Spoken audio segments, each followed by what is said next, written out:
ऐतिहासिक पावनगडावर स्वच्छता मोहीम सुरू असताना मध्ययुगीन कालखंडातील दुर्मिळ शिवलिंग सापडले।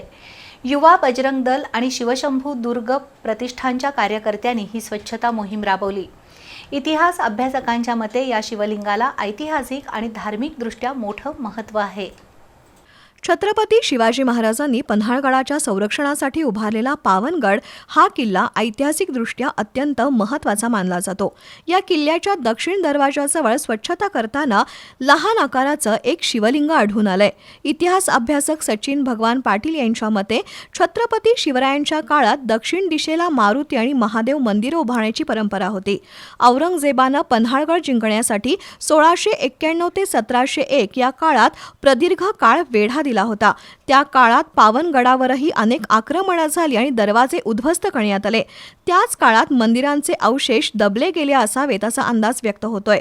सापडलेलं हे शिवलिंग मराठा साम्राज्यातील दुर्मिळ ठेवा असल्याची शक्यता आहे।